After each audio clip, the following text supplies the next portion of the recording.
Apa yang akan terjadi jika Kekaisaran Romawi tidak runtuh hingga detik ini? Apakah dunia kita tidak akan seperti sekarang ini? Pada video sebelumnya, kita telah membahas bagaimana Kekaisaran Persia dari awal terbentuk hingga penaklukan oleh Alexander Agung. Sekarang, mari kita lanjutkan dengan kisah yang tak kalah megah, sejarah berdirinya Romawi hingga keruntuhannya. Tampaknya memang manusia adalah makhluk keliru yang selalu mengulangi kesalahan yang berakhiran sama. Tapi, dari kesalahan itulah kini kita bisa hidup dengan lebih baik.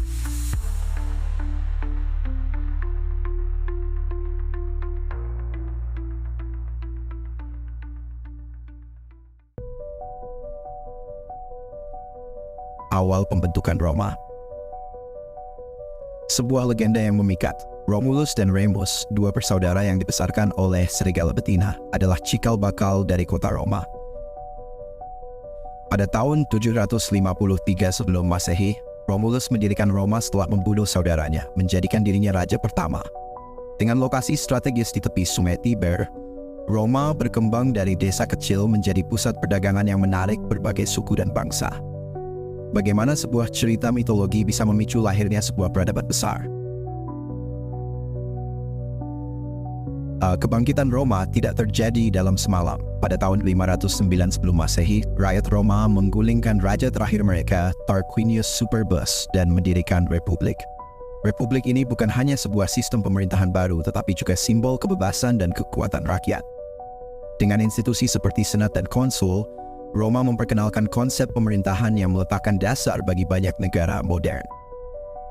Bagaimana sebuah republik kecil bisa menaklukkan seluruh semenanjung Italia?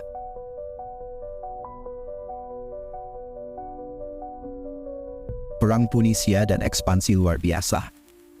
Roma menghadapi tantangan besar saat berhadapan dengan Kartago dalam Perang Punisia. Hannibal, jenderal legendaris dari Kartago, membawa pasukannya melintasi Alpen untuk menyerang Roma. Tetapi kegigihan Romawi membalikkan keadaan. Kemenangan dalam Perang Punisia tidak hanya menghancurkan Kartago, tetapi juga membuka jalan bagi Roma untuk menguasai seluruh Laut Tengah. Apakah rahasia di balik kemenangan spektakuler Roma?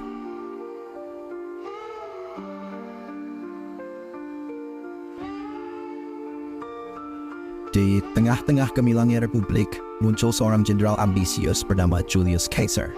Dengan kecerdasan militernya, Caesar menaklukkan Gallia di sekitar tahun 50 sebelum Masehi, sebuah kampanye yang memperluas wilayah Romawi dan meningkatkan kekayaannya. Namun ambisinya yang tak terbatas membawanya melintasi Rubicon pada tahun 49 sebelum Masehi, memicu perang saudara yang mengguncang fondasi republik. Perang saudara yang dipimpin oleh Caesar melawan Pompei dan Senat mengakibatkan serangkaian pertempuran epik, seperti pertempuran Pharsalus pada tahun 48 sebelum Masehi, di mana pasukan Caesar mengalahkan pasukan Pompei. Setelah kemenangan ini, Caesar mengejar Pompei hingga Mesir yang berujung pada kematian Pompei dan keterlibatan Caesar dengan Cleopatra. Setelah kembali ke Roma sebagai pemenang, Caesar memperkenalkan berbagai reformasi penting yang memperkuat kekuasaannya dan meningkatkan kesejahteraan rakyat, seperti penambahan jumlah senator, reformasi kalender menjadi kalender Julian, dan pemberian kewarganegaraan kepada banyak orang di provinsi-provinsi Romawi.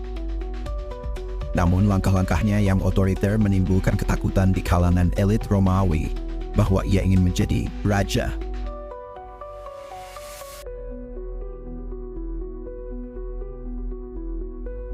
Pada tanggal 15 Maret 44 sebelum Masehi, atau yang dikenal sebagai Ides of March, sekelompok senator yang dipimpin oleh Brutus dan Cassius bersekongkol dan membunuh Caesar di gedung Senat.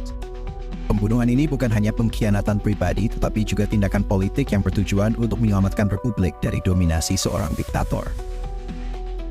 Namun, ironisnya, kematian Caesar justru menandai akhir dari Republik Romawi dan membuka jalan bagi kelahiran Kekaisaran Romawi di bawah Augustus.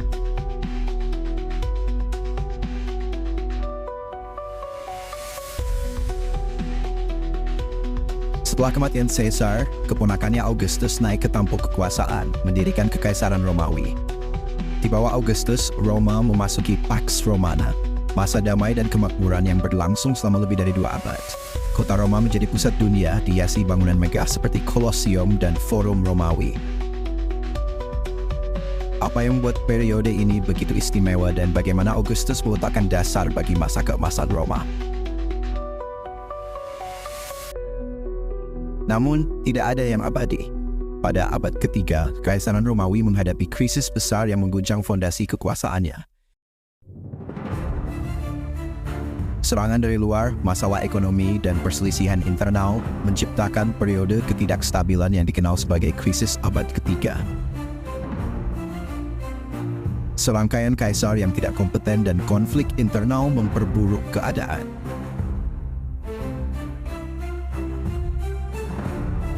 Untuk mengatasi kekacauan ini, Kaisar Diocletianus naik takhta pada tahun 284 dan mengambil langkah radikal dengan membagi kekaisaran menjadi dua, Kekaisaran Romawi Barat dan Kekaisaran Romawi Timur.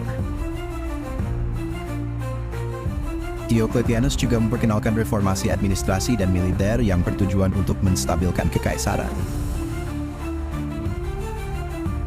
Apakah ini sebenarnya awal dari keruntuhan kekaisaran?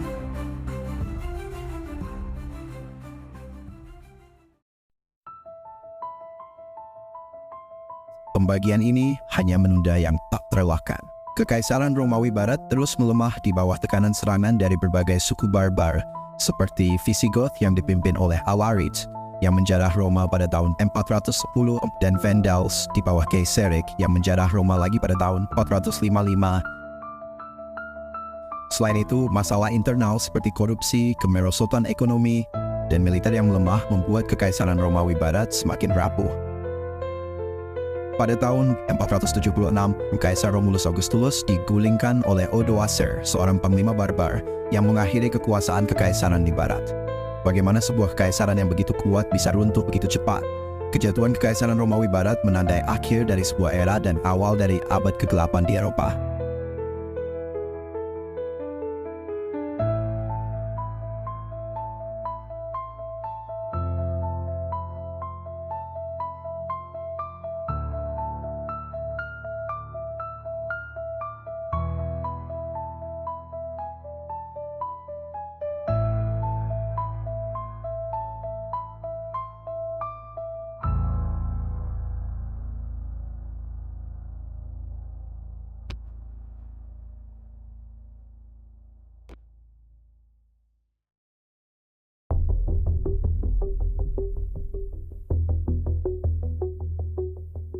Sementara itu, Kekaisaran Romawi Timur yang juga dikenal sebagai Kekaisaran Bizantium terus berkembang dan bertahan selama 1000 tahun lagi.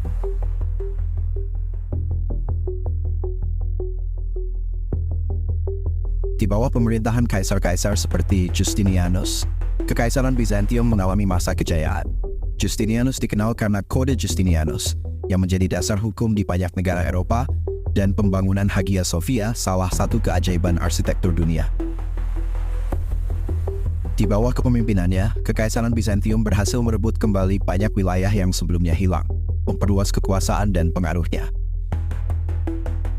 Konstantinopel, ibu kota Kekaisaran Bizantium, menjadi pusat kebudayaan, ilmu pengetahuan, dan kekristenan.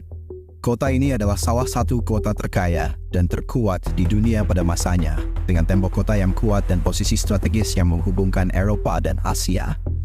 Konstantinopel juga menjadi pusat perdagangan penting, menarik pedagang dari seluruh penjuru dunia yang membawa barang-barang eksotis dan kekayaan. Selain itu, Kekaisaran Bizantium memainkan peran penting dalam penyebaran agama Kristen Ortodoks, yang menjadi kekuatan pemersatu di seluruh wilayahnya. Gereja Ortodoks Timur memainkan peran besar dalam kehidupan sehari-hari masyarakat Bizantium, dari ritual keagamaan hingga pendidikan dan budaya. Warisan Bizantium juga terlihat dalam seni dan arsitektur. Mosaik yang rumit, ikonografi religius, dan gaya bangunan yang megah menjadi ciri khas budaya Bizantium yang menginspirasi seni dan arsitektur di seluruh Eropa Timur dan Rusia. Bahkan setelah jatuhnya Konstantinopel ke tangan Ottoman pada tahun 1453, warisan Bizantium terus berlanjut dan mempengaruhi banyak aspek kehidupan di Eropa Timur dan dunia Islam.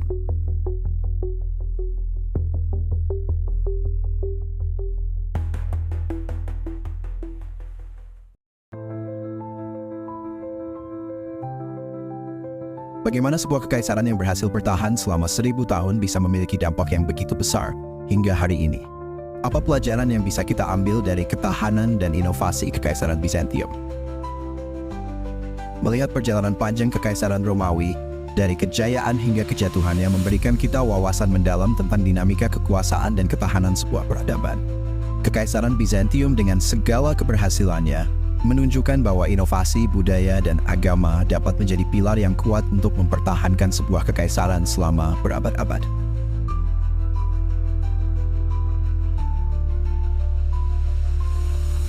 Bagaimana pelajaran dari masa lalu ini dapat diaplikasikan dalam konteks modern kita?